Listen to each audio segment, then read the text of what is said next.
Get rid of that. Yeah. Okay. We are setting up the live, and it seems we are online. Do you see them yet?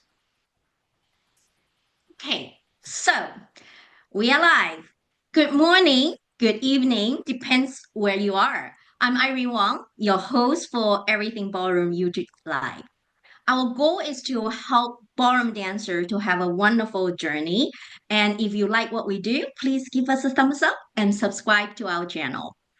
And this is live. You can ask questions or comments. Please type them at the chat room, and we'll allow time to have our guests answer those questions.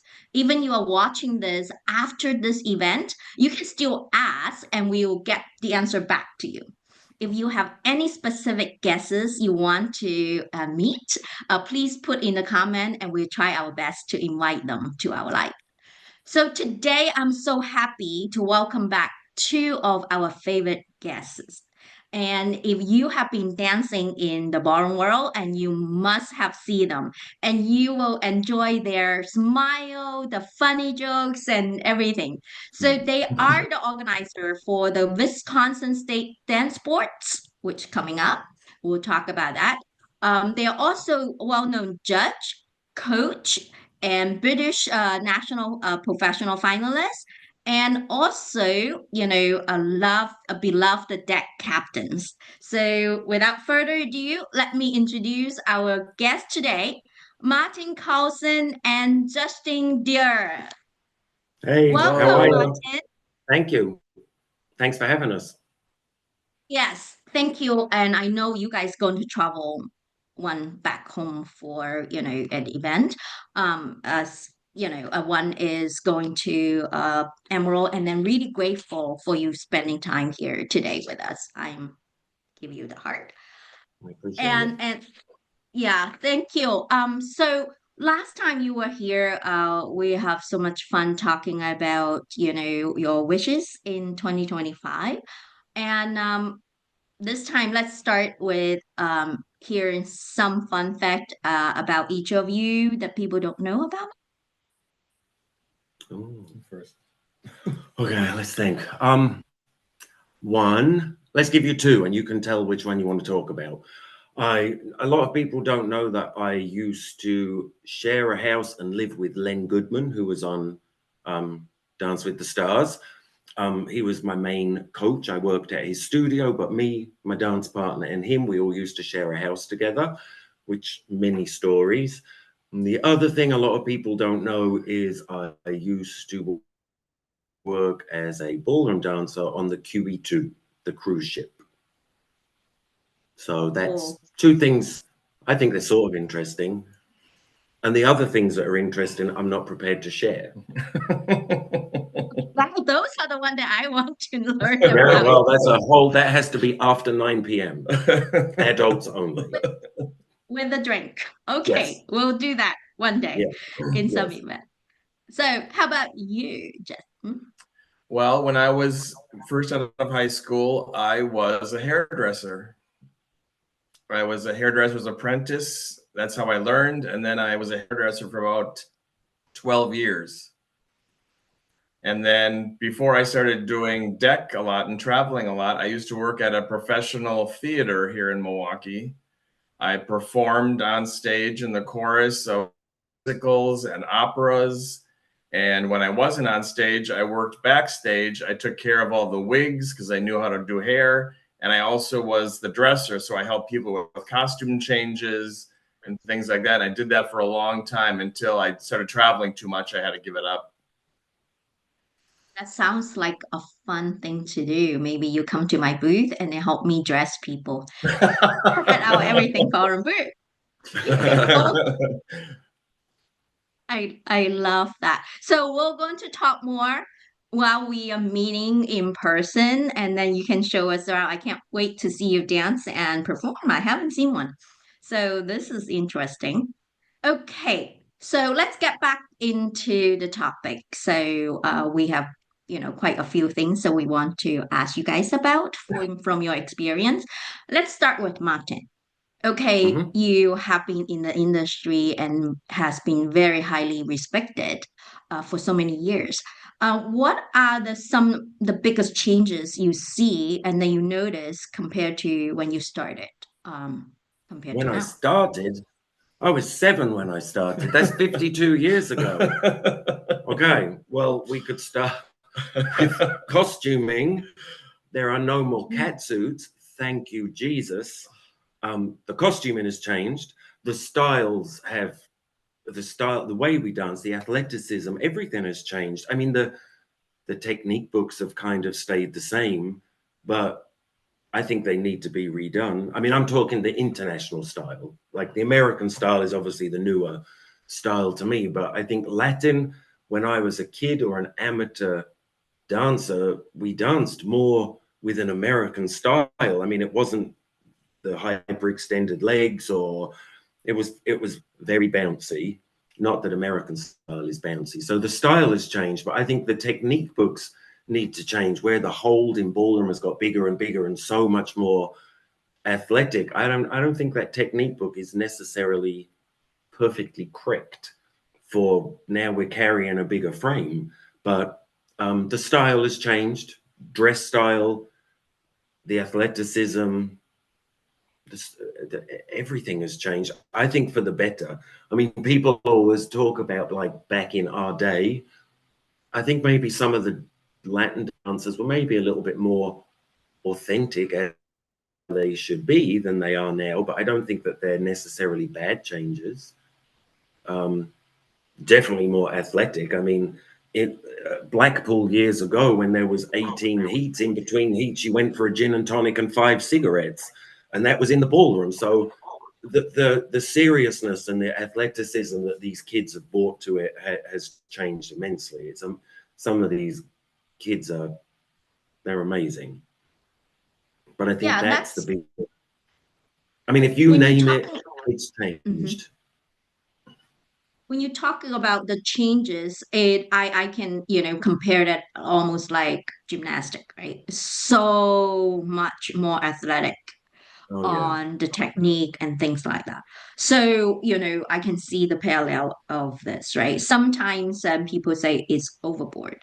So created the It, kids in the sense and that seriousness and I lose think the some thing of the that. I How think do you so. The, feel? the thing, the thing that I feel is now lacking is there used to be lots of unique dancers years ago. There was always everybody was slightly different, their own interpretation. I think sometimes now everybody seems to be striving to either be the same or be somebody else, and I think that's a shame because some of these talented couples, they're not really showing themselves at their best because they're trying to be emulate the top couple, or I don't know. So you can't fake real feeling and ability, but sometimes I think that's the case right now. That's definitely there was more individuality.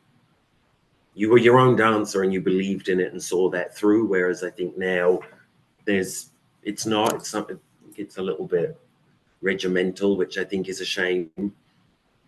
I understand there's fashions. There's always been fashions in some kind of step. I mean, I think the last fashion when I was competing was most probably when the Bachakara came in. It was a big deal. Awful. So everybody did it in every dance. It was, to the point. So that still happens. But I think just the individuality of the dancer, pro, amateur, and pro am. I want to see real people, not so much manufactured. Love what you say, but also we want to win, right? That is because in a competition, athletic Yeah, I competitions, get right? that. Dance sport. How the judges impact these trends, right? So I feel how you judge it, and if you give mark to people, show a lot more technique and showing a lot more, professions, and Hmm. so they are focused on that. So how do you recommend? you know, we are the product of people guiding us, Yes, judging us, yes. How would you recommend, to see more of that? Will you give people show individuality, but they are not as good or technique wise? Give them a little bit encouragement, give them a little bit more mark in I your think there's a heart, balance. or There's a balance of every one. You have to trust the process. I'm not 100% convinced if you are a newcomer dancer, you can also be an open dancer. I think you have to learn. I still believe you have to, that technique book and the technique, not the technique book. The technique is there so you can learn your craft, you can learn balance, you can learn to turn with balance, change direction, swing, sweat, everything. So I think you have to trust the process. There's nothing wrong with being a bronze dancer for what you might feel is for too long. That's setting you up ready to be a silver, blah, blah, blah. So every judge is looking for, so I can only talk for myself and my friends. What you're really looking for a little bit of everything. You want the technique to be correct, but if somebody has an incredible body action or incredible top line, you can turn a blind eye to a few technical errors. You're just trying to balance. You're just trying to balance. That's everybody. You're just trying to balance it and find a happy medium. But I think when you're judging, it's one of two things, well, three things. It could be an uncontested, but it's one of two things normally. It's a packed floor and you're trying to recall X amount from X amount of heats. Really, the thing you see most is a silhouette, is how they're carrying themselves or rhythmically moving. Or at some pro-am events, you have three ladies A's with two kids and four ladies B's and two gentlemen on the floor at the same time. So one, you're trying to sort that out, who's who. So thank you to the deck captain who kind of tells you where everybody is. But still, initially, the only thing you really have time to see is the form, the frame, the balance. You don't necessarily have time to really look at technique. You assume if somebody's not falling over, their technique is pretty good. So it's judging is a difficult thing. And it's relative to when you look at somebody. I mean, I'm not. If you look at somebody when they're dancing a beautiful spin turn, oh my God, this lady was fabulous, or this guy was fabulous, and you go, that's my winner. The next judge could see you when you fall out of your whisk and chassis with a heel, heel, heel, and it's relative. So sometimes when you see those marks and you have first, 6, 5, 3, of course, it's always politics, but normally it's just relative to when you're seen. So the art of pro-am dancing, any dance, needs to be consistent. At any given 6 seconds of your routine, you are consistent, and that we can look at it, understand what it is. We don't have to like it. I always tell people, I don't have to like it. I just have to get it. I don't have time to think, did I like it? I have to look and go, that was 2 and a 3. You spiraled on your left foot, or you swung through your whatever. I just have to get it, not question it. That's when you very, start very, looking. That's when you start looking very, more and you go, what was that? Was that, did she close her feet on that fan, or did she brush her foot?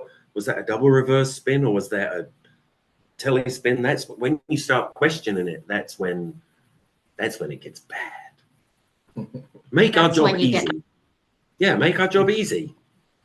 It's like judging is this. I'd say this: if whoever's watching this, if we all went into Macy's and we said we have to buy a navy shirt, we have to buy a blue shirt. I'm obviously going to buy a turtleneck. Justin's going to buy the brightest blue shirt you've ever seen. You might buy one with a collar. Somebody else is going to buy a V-neck. Somebody's going to buy a stripe. It's just preference, but it's all still a blue shirt. what's your It's not always. preference? If we see you judging, what's your preference? So what we're going to sell for It's just you to choice get at that high time. What? All I heard was high mark. Sorry, there's a click in the internet. So what is your preference? I don't think I get it. maybe the audience didn't get it. So what is your preference to get high mark while we're seeing you on the judging panel? What is your top thing? Clarity and quality. It's not what you do, it's how you do it. I don't care what you do. If you can spin 12 times, we've seen somebody spin 14 times.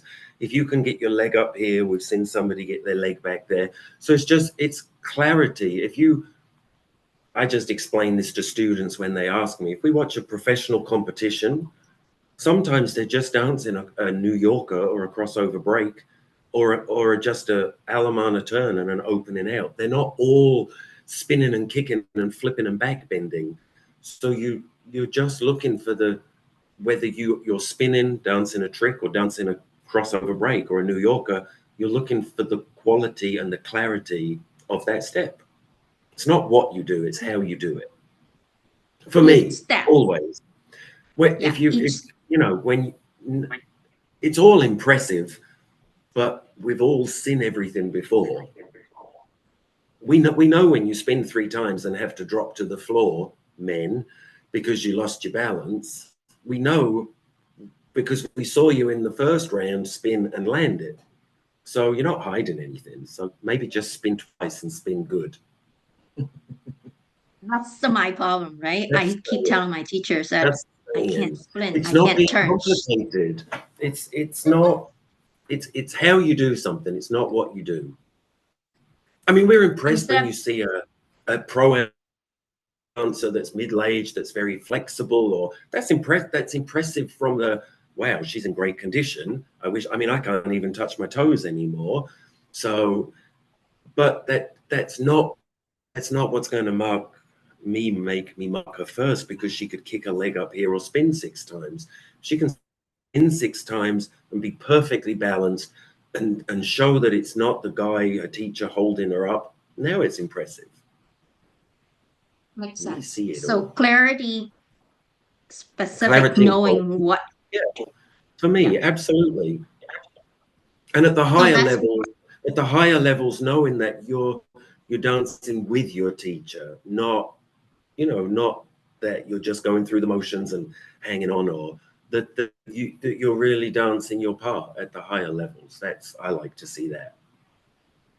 Wonderful. Stand on our own feet. That's what my teacher always tell me. So He's right. I need to know my steps. So it's consistent right there. So now what we're talking about, we as a pro-am, right? Even professional dancers, we experience pardon in the process, right? So we feel sometimes that we can't get through that, frustrating and kind of demotivating. So what would you recommend us at that Get a moment? grip. Get a grip, lady. Get a grip, lady. That's why. You know what? But it's the same for everybody in every sport. Think of these runners that are fighting just to take 1/1000th of a second off. It shouldn't be frustrating, because it's just part of the process. If you're stuck, what's wrong with whatever it is that's plateauing? It's okay that takes a little bit longer to understand that part of the process your teacher is taking you through. It's okay. I don't know. I think it's always remembering the joy or the pleasure when you get to the other side and go, okay, oh my God, at last. But it has to be like that. What would it be that easy that we just keep going up and up? That's just not life. You know what? When you're on a plateau, make yourself happy. Go buy a new dress from you. I like that. That will make everything plateau, yes, that will make the plateau feel much better. It's hard. It is frustrating, but don't get frustrated. It's everybody at every level. It's not. I think we think that we improve really quickly. So if you come in for your very first lesson, of course you improve quickly. You didn't know anything, and you leave knowing a few steps in waltz and a few steps in cha-cha, and that keeps going. But then as you take it seriously, I think it feels like that improvement slows down. But that's because you're taking it seriously, and it's taking more time to do what you have to do. But I don't have any words of wisdom. It's just like, see it through, and it's okay. It's okay. I think wisdom is that it's normal. You are not the only one. No, Everyone yes, go through. But a lot of time, sometimes we frustrated is that when we see other people, maybe we feel other people perceive growth, and we didn't see yeah, other people's plateauing, right? So we are self-criticizing. And then actually, to me, after 17, 18 years in this, and it's quite humbling. Sport, it's like life. And very sometimes we need humbling. to face plateauing. We face, defeat. Yes, It's normal. Nobody yes, continue to win. And we just accept this and yes, continue to grow. In order to allow us to grow, we need to accept sometimes being defeated. absolutely. Yeah. And a bad result. A bad result, it's just a bunch of people making a decision. It's not personal.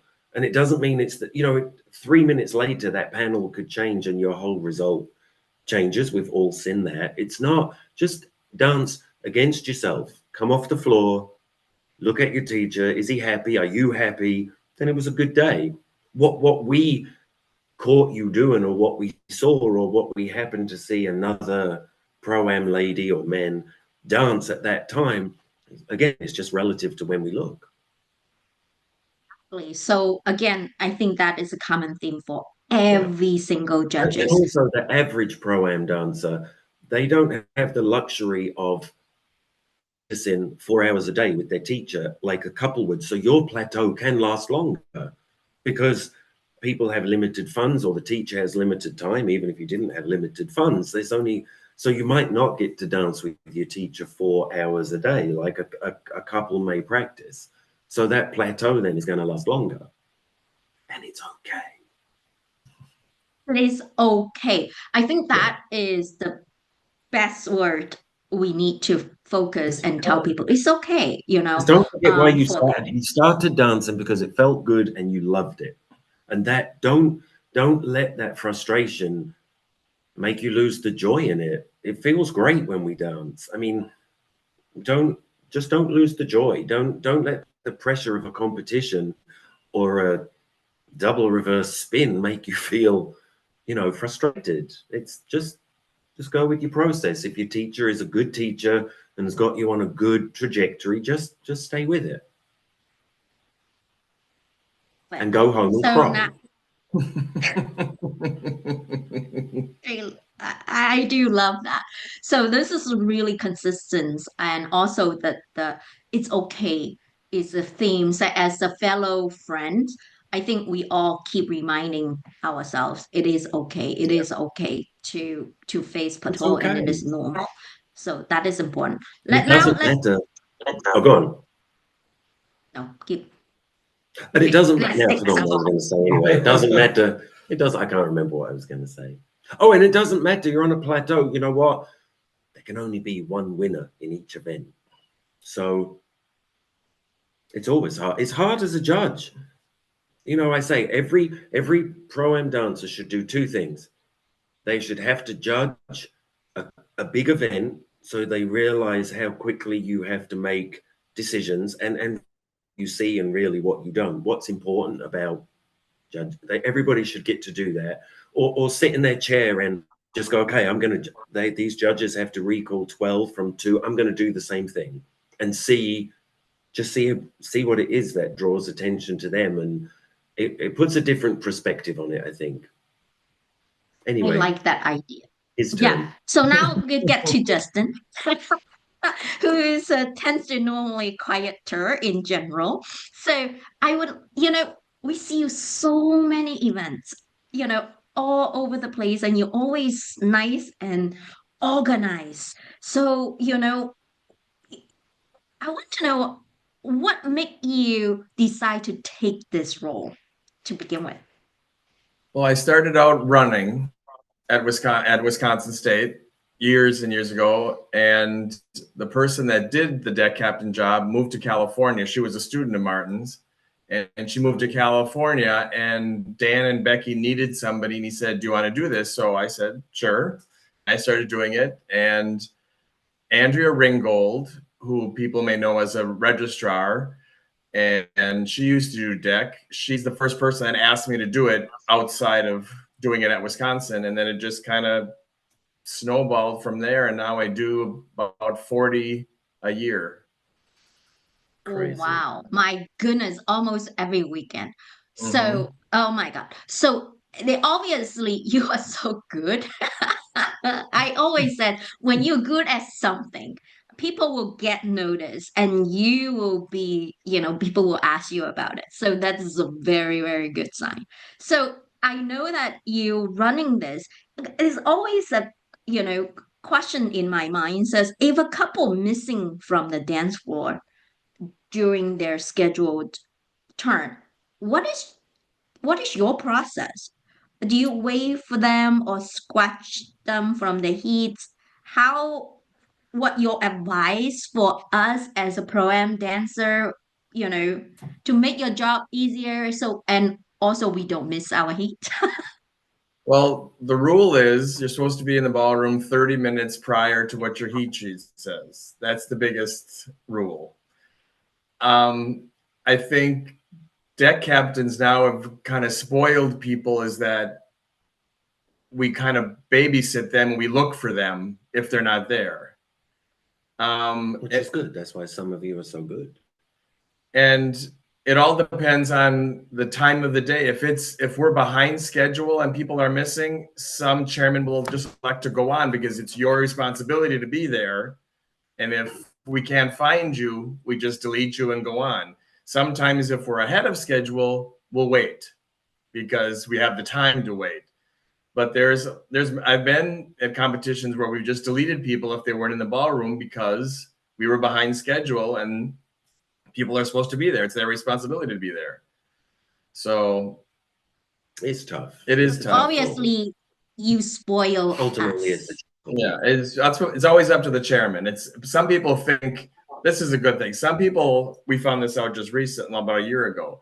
Some people think it's my decision whether we delete people, or it's my decision whether we split a heat in half, 2 heats in an event. But it's never my decision. I'm the messenger. It's always the chairman's decision, and I do what the chairman says. So if the chairman decides to go on, then we go on and we delete the people. If the chairman wants to split the heat, then I split the heat. It's always their decision. But Martin was dancing in the competition, and we decided we had a heat of like 15 people, and we weren't going to split it at first, but then the chairman decided to split it. And the person standing behind him in line said, "Oh, it's good that you know him because he split this." And Martin's like, "It's not his decision." They thought it was my decision, and it's not. That's good to know for us to clarify whether it's a good or bad. You're only the messenger. So, but you're there so kind and nice. I can see you looking at that and then find people, and then that is so sweet of you. So, any advice for us? Basically, as long as we be there 30 minutes in advance, it should be we will not have the risk of. Or if you need to do something, ask me first. Just let me know that, if you need to leave or you're going to do this, so I can tell you if you've got the time to do that. But if, because some people just always take it upon themselves to just leave, go to the restroom, go to their room or something but all of a sudden we've changed the schedule and now I can't find you because you left and I thought you were there. And so it's always good to ask any deck captain if you have the time to leave the room before your next event. So as a deck captain, sometimes I feel, you're so busy, we try not to ask. But for you encourage people to better ask, even though you are so visiting, what is it, still better ask than making a decision. Better be safe than sorry. That's good because it's not the first time I see so many of my friends missing their heats, and that is frustrating. And I've been at events where it was a quarterfinal of a professional event, and we were missing top couples, and we went on because they were late. We went on without them, and they came running in the ballroom while the all on was going on before the first heat, and they didn't have their shoes on, but it's their responsibility to be in the ballroom. Yeah, so we need to learn. We're adults. Learn to be Right. responsible and no more blaming or anyone else if you are missing the heats. So Right. I love that. So now we get back to when you started. You said, okay, you guys run Wisconsin State Dance Championship, right? So tell us about this, and it's coming up, right? So how many you have been 23rd. organizing that event?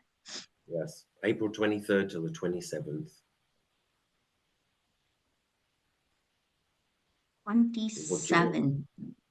23rd, 27th. It's our seventh year. Our 7th year, the competition's Yeah, 36 we had when we year. started. Yeah, 36 year of the competition. When we started, when we bought the competition, we ran it for 2 years.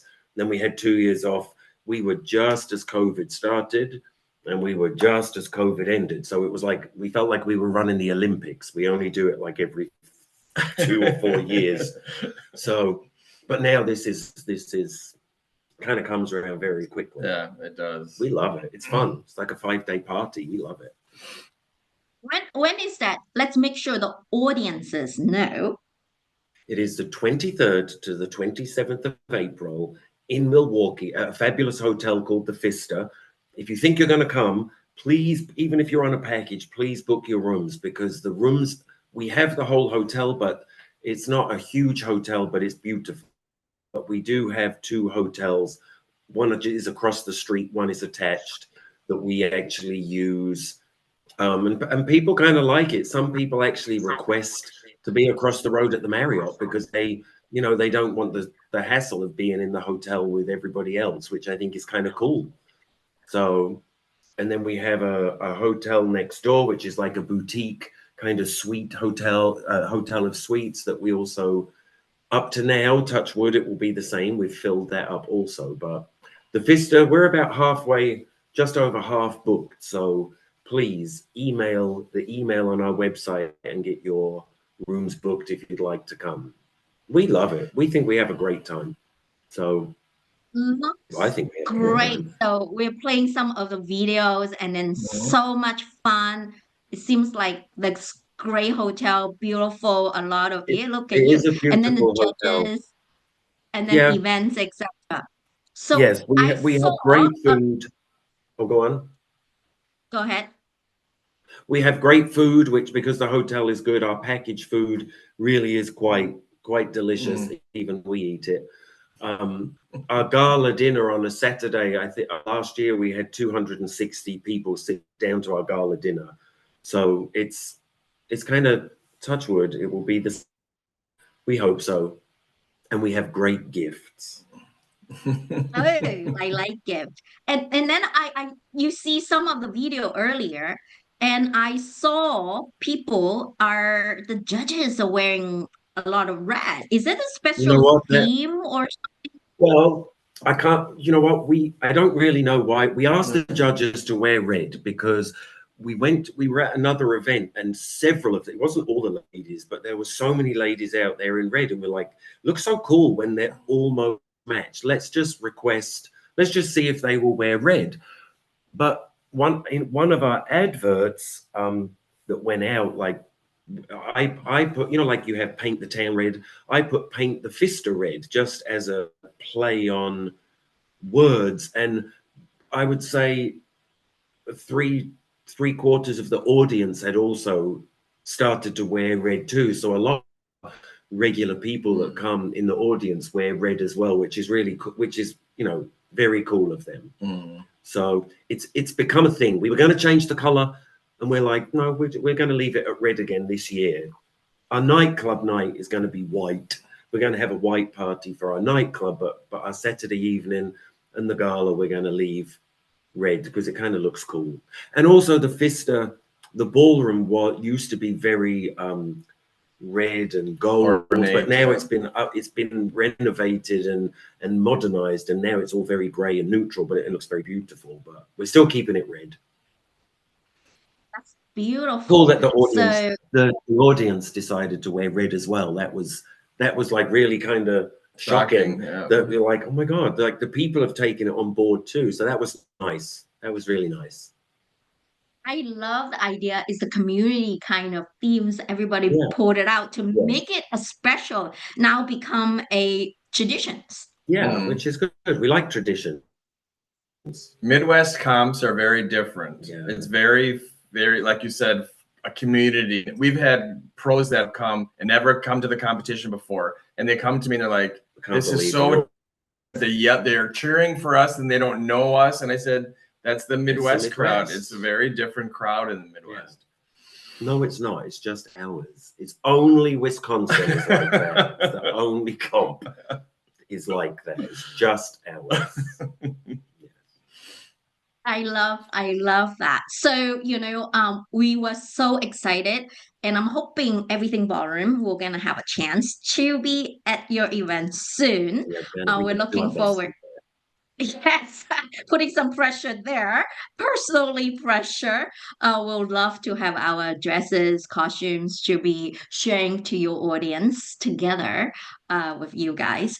And anything else you want to add to share with the audience before we open up for people to ask questions about anything? Well, one, if you do think that you're going to come, please, please, please just book your hotel. Let your teacher put your entries and package in whenever you want if you're going to go on a VIP package, because it does save you money. But just book your hotel. We are a little bit different to other competitions because of the size of the hotel.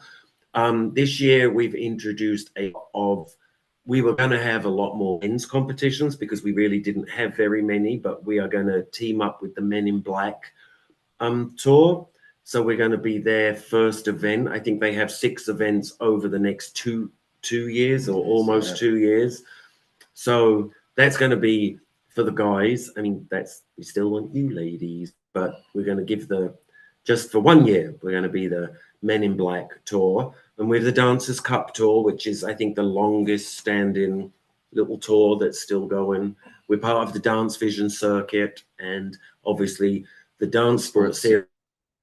If you don't know, if you are one of the top students, you get a golden ticket if you're the top student this year. And Sam is going to draw these golden tickets in Ohio. There's going to be 6. And from what I gather, there is going to be lots and lots and lots of competition full packages as prizes. So I think that's great. So do lots of entries and win a golden ticket. Yeah, we love prizes. And come to Wisconsin State because it really is cool, like us. So, such a great, fun comp. I already feel the energy, right? So I always believe the event organizers represent what the event themes are. We just love you energy, welcoming, funny, inviting. I think it's very important.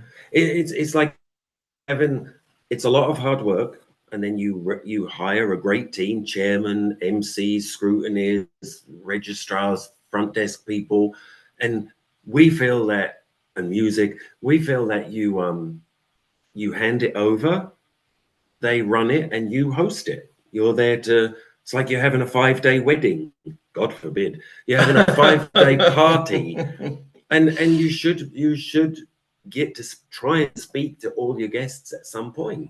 That's because it's otherwise it's really boring. You're like you don't need to be there otherwise. So because you've hired people to do once that competition starts, which we didn't realize, but that was the best part. Have at it, and we get to socialize, talk to people we don't normally get to, or especially me, Judge talks to everybody. So I get to meet, these people that are just faces normally. So I like that. They might not like me, but I like that. Yeah. So fun.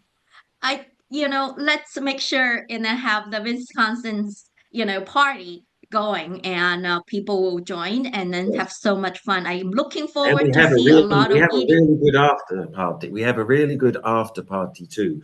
It's in one of the other ballrooms. It's quite fancy. So, and that's actually, I'm not going to say free to everybody, but if you're there on the evening, you are more than welcome to come. So that's our thank you to everybody that kind of support. It's like our freebie, like thank you. So That's great because sometimes after party is just for pro or invited guests, VIP. I'm Yeah. so glad Yeah, we you're open open that to everyone. Mm. So let's get this in. And I'm gonna go dancing with you guys. Ta-da. Hopefully. But anyway, thank you so much on the time, and let's open for people. If you are on watching, please type in your question, if any. And Ali, I know you have some questions, and let you ask. I'll let Sandy Marino ask her question, and then I'll ask mine. Hello. This is Sandy Marino's question. I am trying not to get discouraged when I don't place. Do you have advice on how to rise above the disappointment and celebrate the small wins? Ooh. Sandy, you ask difficult questions. I think when you're disappointed, I think you have to, one, try and watch the people that have beaten you, even if it's just the people at the bottom end of that final. They're the ones that you're going to pick away at. Just watch and see if you can see what the difference is. Is it their frame? Is it their movement? Is it what do you feel it is? So try and watch in a really constructive way. This is to anybody who it is beating you, to see if you can see why. Then you could do something about it.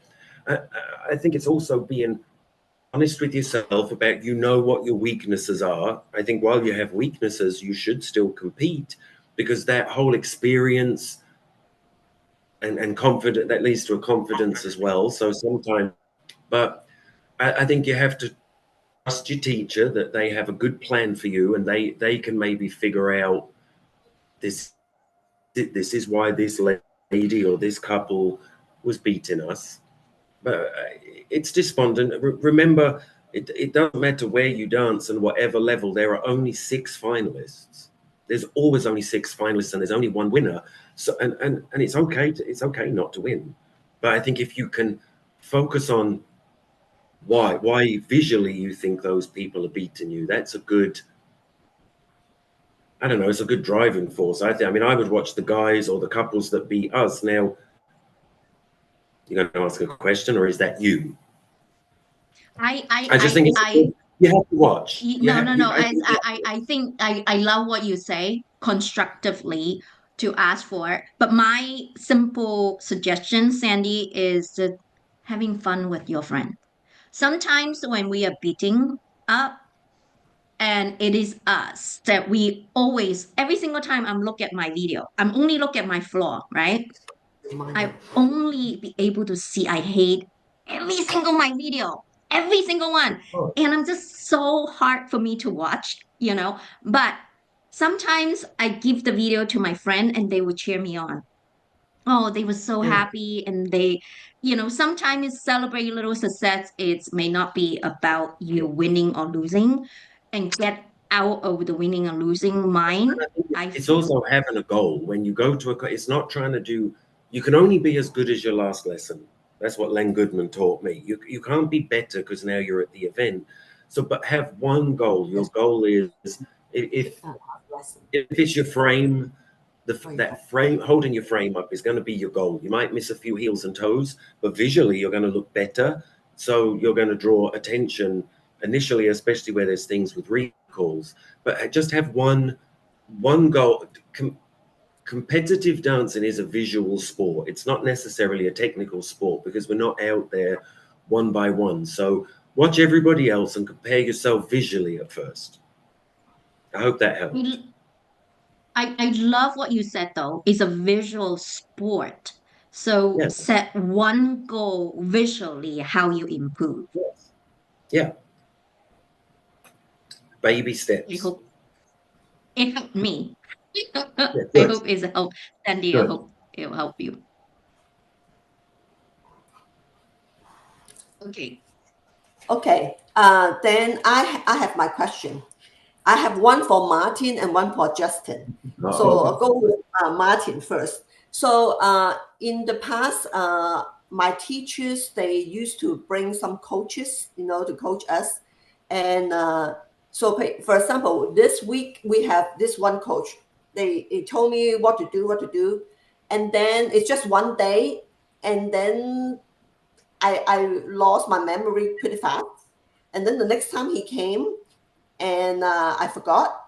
And the next time we hire another coach and he told us something differently. So I know you coach a lot. So I want to, but I don't feel like I get too much benefit from it. I don't know if I don't get coaching enough, but it costs a lot of money. so I don't know what I can do. This is okay. I have to be so careful answering this one. This is my own opinion. A good coach is trying to make somebody the best dancer they can be at that moment. Not sometimes I think we ask you to do something that's so far in advance because we want to feel that you get your money's worth. I don't know.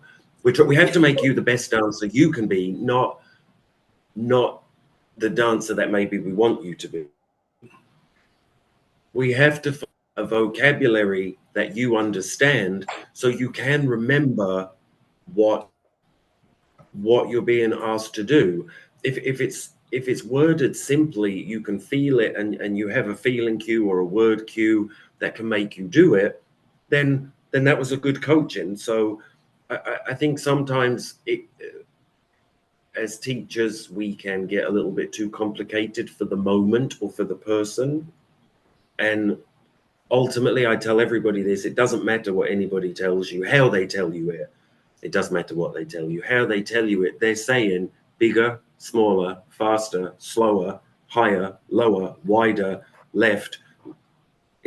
You can say that we need you to use the left ventricle of the la la la la la to make you move, but really what they told you to do is please take a big on your left foot. That's not hard to remember. So I think it's the vocabulary, it's finding a vocabulary, which I think is the fun part. I think most people that take coaching with me will tell you I've got numerous ways to get you to do things, but it works. It's finding a vocabulary that you understand so you don't forget. You know, you have to feel it, or see it. You have to feel it and have vocabulary that you understand so you can remember what to do. And also as teachers, on the flip side of that, we have to follow that up. We have to use coaches that we believe in. So we're following up what they said. It's not just, oh, you're not going to do that. Not that any teacher would ever do that. And I also think that your teacher, when I have my coaching, my teacher also take note. Yeah. Okay. And then the teacher actually repeat what the coaches to help us, right? So I feel that, make sure you and your teacher in line, because we might not understand what the coaches said, but the teacher does. Yeah, but most pro-ams don't have the luxury to just practice with so you practice by yourself, think about it by yourself. We have to give you a vocabulary that you understand. And 10 ladies or 10 people, 10 ladies in the same studio might all need a different vocabulary for this thing. And that's our job, to find that vocabulary, not just a technique book or a technique that we have to, I think we have to find ways, because everybody's slightly different. Everybody's different. So we have to approach differently. And I also recommend one thing for pro-am ladies. I have been in there so your teacher may want to bring a lot of coaches to you. We should be in control a little bit to see which coach you can connect and get the vocabulary into us. Then we can request the teacher, say, I like that coach. I want to continue with this coach. Also, if you look at most hugely successful professional couples, I don't have much to do with the amateur couples, but pro couples of any style, they have a team that work together really well, and that brings them success. You see couples and you go, oh my God, this couple is going to be so good, and then you all of a sudden see them start to get lost, and because they think they have to have lessons with 20 30 different people. You don't, well, you can, but those 20 or 30 different people need to all be on the same page for that couple. Otherwise, it's confusing. So I think you have to have a team that has similar goals, offers different things, or approaches it from different ways, but ultimately want the same result for your own individual dancing or couples dancing. I think that's important. Teamwork And I makes the want to dream add work. this, Yeah. your comment about getting a lot of coaches, and there are sometimes some professional feel that you need to get political, so they want you to be in front of coaches, so they send you to so many different coaches, and I see that times and times again. So I do like what Justin, Martin, you're talking about. It may not be beneficial, so keep going. But whether you have a small team or a big team, when those coaches are judging, when we're judging, we can still only choose 6 people for a final and 1 winner. You can have 100 teachers. They can only, but 5 of you out there could have 30 could have lessons with all of those judges. We to only choose 1 winner. So ultimately, we're still choosing who we think is best, from the competitive side of it. But I think a team, I had a team back in the day, 100,000 years ago. And I think a lot of these successful couples now, they have a team of people that might all do something different. One might be a choreographer, one could be a technician, one might be, I don't know. I always say I'm a fixer. I'm good at fixing stuff. That seems with pro couples, that's my job in a lot of their and sometimes there's a lot to fix. So I think it's making the right choices. Yeah, and again, you have to trust your teacher that they're choosing wisely. It's difficult. Great. Everybody thinks differently. Yeah, I also want to make sure, we as a pro-am, I am not like born with a lot of money. I'm working to earn money for my dancing. So sometimes we go, we want a lot of coaches, but sometimes it may not need all different kind of It's coaches. a luxury sport. It's a luxury sport, whichever way, and it's a wonderful sport, and we meet wonderful people in wonderful places. But it's when you are the only people in control of your budget, and we're not, or I'm not. So I think you ultimately you should be thank you very much, but doesn't work this time, or thank you, oh my God, I'm going to find a way to do this. There's I mean, the same as anything. When you decide to decorate your house, you either wait or you just get it done and hope for the best. You're in control of that. And I love what you say, that we are in control. Sometimes we do want to talk to your open dialogue with your teacher, right? Talk about your budget, talking about how many coaches, what kind of coaches, or feedback after the coach. If it doesn't work for you, we need to voice. I feel a lot of time pro-am dancers, it's just so muted and not talking about what we want. And I think is a good partner. I see so many successful every single time I work with pro-am that are very successful together as a partnership.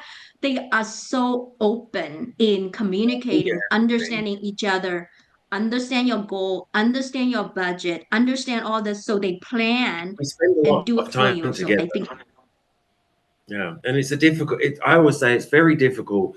This is one job where you pay me, but I tell you what to do.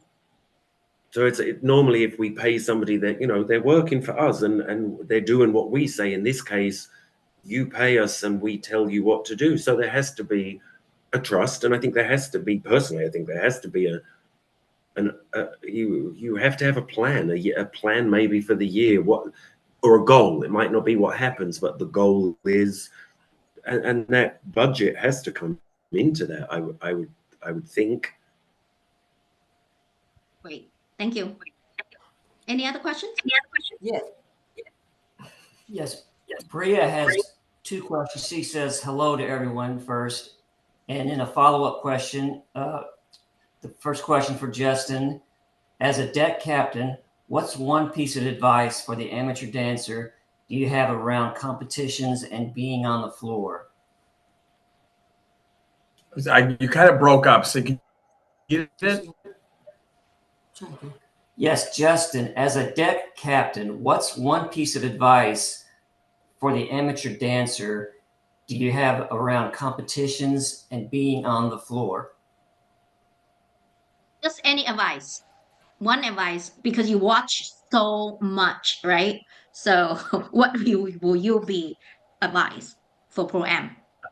I would just say, you've got your heat sheet. You got just to be on time So you're not stressed. So you're not stressed. Yeah. So, I mean, there are some couples that habitually, and I know who they are, will run into the ballroom right before they dance so if you don't like that feeling, you need to be early so you're relaxed and you're prepared. There's some people it works for. Yeah, some people thrive on that, and they like that energy, but but not a lot of people do that. But some people are forced to do it because they're late or we're running ahead and they're not, so they're forced to run into the room and put their shoes on and go right on the floor. And I think that's stressful to some people. I think you should get to the ballroom as early as you can, so you get the feel of it. It's not an alien place. You've sat there for however long. You kind of figure out the feel of the room, the feel of the people. I think that helps. And some people are shocked like that. We run ahead and that they're forced to run onto the floor, and I'm like we're ahead of schedule. You need to be prepared. And they're like, well, I'm supposed to dance at 7:52. Well, we're ahead. That's the time. Your heat sheet's a guideline. It's not set in stone. It says approximate. Yeah. So everybody should just be prepared to, you might go early, you might go late, but you might go early. But for an amateur dancer, is do what works for you. If your teacher says, I'm going to be there 30 minutes before, it doesn't mean you have to be. You could be there 2 hours before, just getting the feel of the room and the atmosphere, because I think that can throw you off if you still suffer a bit from nerves. Or, like you said, some people it doesn't worry them at all. There are some pro couples that will run into the room while we're putting the owl on the floor, but they thrive on that and they like that. Yeah, but that's not for all people. No. Great, thank you. Other questions? Yes, Bria's second question. What are the top 2 fundamentals that you suggest she work on? Quality and clarity. The judge can look and go, that was a fan. She danced it 2, 3, Oriana 1, or whatever the rhythm is. Clarity and quality of timing, direction, and technique. Doesn't matter whether it's open work, closed work. Quality and clarity is what draws your attention. That one of my very good friends who judges a lot, I used to hear her say, you make me think. People would come up, you didn't mark me very well. What you make me think, you made me think. And I really thought it was her way of telling the couples, I don't want to tell you this for free. You need to have a lesson. And I used to judge a lot in England, and I came here and I got into the pro, and it's progressed. And I remember my first year, Sam said, come and judge Ohio. I'm like, wow, I haven't judged anything big for a long time. And I was judging, and it was the bronze, whatever it starts with, and it was a busy year. And I was like, oh my God, okay, I have to come back to you. And I kept saying, you're making me think. I don't know what you do, and I like them. And all of a sudden, for me, I'm like, oh my God, I understand what she means now. You're making me think. I haven't got time to think. I have to look and just get it. So quality and clarity. And if that's Priya that I coach, you already know that. One thing I want to use a language I repeat, right? So basically, don't focus on complicated steps, right? So it's fun, but it's not necessary. Right. Cool. Thank you so much on that. Quality and clarity, easy say, but hard to do. So, but focus on counting, know my steps. So actually, I repeat, my coach will say, what is your intention of the step? Are you doing quick, slow, or you are doing slow, quick? I Very think clear. intention is such a good word. An intention of time, an intention of rhythm, intention of direction. That's what's your intention. If you're showing me what it is, like I said earlier, I don't have to like it, because I just watch it and go, oh, I see what that was. I don't have a chance to think whether I liked it or disliked it then. It was either good, bad, or it was somewhere in the middle. We prefer good. Exactly. So I didn't understand until he said, what is your intention here? What are you trying to show me? So that is how I myself trying to get clarity on myself. Yeah. First is that what I try to do. Yes. That is clear of that. Then we focus on, once I know what we're trying to do, then you have the quality, right? So cool. So let's get one last question, the final, and then we need to end. They need to go tomorrow and then have a trip. So thank you so much for your time. Thank you. Okay, one last question. Then it's my turn. I want to ask Justin. So sometimes it's not, I don't want to get to the ballroom on time, but sometimes the makeup artists, they're running late. And then it was very tight, but it's not just me, every girl with her is running late. And how do I mean, I can't control it.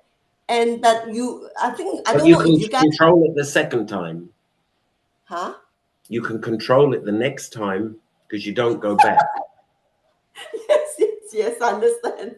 I understand. Okay, good. Yeah, because good advice. So, what's going on in the ballroom? What's going on in the ballroom takes preference. You know, the hair and the makeup is not the priority. It's what's going on in the ballroom. And I get those girls and guys work so hard and they start so early in the morning. I understand that, and make everybody look beautiful, but they have to understand it's really important to not overstretch and to bring enough people with you to do. And I know it's difficult for them. I get it. I'm not speaking bad, but it really can ruin somebody's expensive day, because you start that day with that frame of mind. So I think everybody has, I mean, teachers, if they have you in the practice room practicing, have to understand, come on, get me back in the ballroom again in time. It's everybody, because the competition has to run. I mean, there's so many time frames of what time you have to finish, what time you can start, what the rules of the hotel are, where the blah blah blah. It's a big machine that gets together every weekend and works most of the time really, really well. But again, that's something you have to have that conversation if that's your favorite hair person, that this just can't happen again. And people have come to me, the teacher, like my student is still in hair and makeup, and I'll go to the chairman, and if we're running ahead, we may wait a few minutes, but if we're running behind, and we'll just go on, because don't have time to wait. Yeah. It's tough. And I mean, it's a tough call for everybody.